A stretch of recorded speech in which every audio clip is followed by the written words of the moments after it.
আইনটা অবশ্যই একটা সেন্সিটিভ আইন। আমরা কি অনুরোধ করতে পারি যে এটা পাশের জন্য একটু সময় হাতে রেখে আমাদেরকে একটু সুযোগ দেওয়া হোক? মাননীয়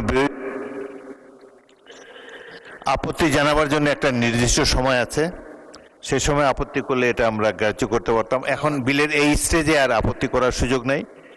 দুঃখজনকভাবে সিটটা তো পেয়েছে এই মাত্র। এনিওয়ে, এটা হয়তো এটা এ সম্পর্কে পরে আমরা দেখব, কিন্তু এখন বিলের এই স্টেজে আপত্তি করার কোনো সুযোগ নাই। অতএব সংসদের সামনে প্রশ্ন হচ্ছে, আপনি কি বিলটি পাশ করার প্রস্তাব উত্থাপন করেছেন? বিলটি পাশ করার প্রস্তাব উত্থাপন করতে পারেন মাননীয় স্পিকার। মানে বিরোধী দলের নেতা ফ্লোর আপনি প্রস্তাব পাশ করার প্রস্তাব উত্থাপন করতে পারেন। জি মাননীয় স্পিকার।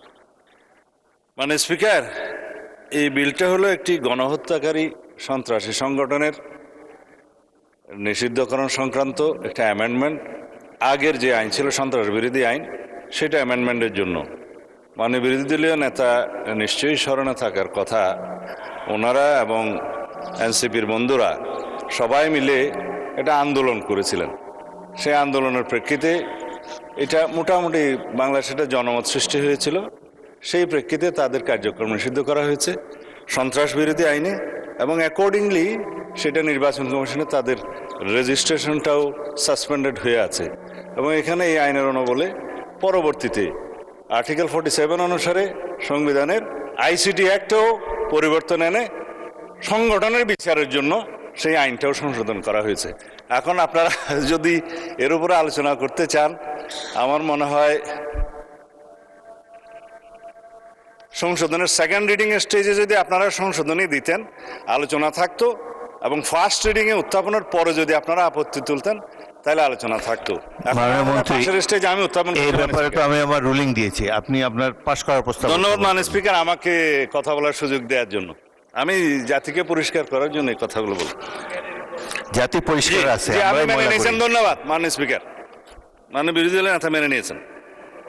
আমি সালাউদ্দিন আহমেদ, মন্ত্রী স্বরাষ্ট্র মন্ত্রণালয়, প্রস্তাব করছি যে সন্ত্রাস বিরোধী আইন 2009-এর অধিকতর সংশোধন কল্পে আনিত বিলটি সন্ত্রাস বিরোধী সংশোধন বিল 2026 মহান জাতীয় সংসদে উত্থাপিত আকারে পাশ করা হোক।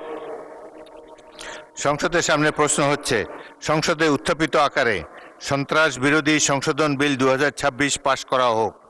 যারা এই প্রস্তাবের পক্ষে আছেন তারা হ্যাঁ বলুন, যারা এই প্রস্তাবের বিপক্ষে আছেন তারা না বলুন। আমার মনে হয় হ্যাঁ জয়যুক্ত হয়েছে, হ্যাঁ জয়যুক্ত হয়েছে, হ্যাঁ জয়যুক্ত হয়েছে। অতএব সংসদে উত্থাপিত আকারে সন্ত্রাস বিরোধী সংশোধন বিল 2026 সর্বসম্মতিক্রমে পাশ হলো।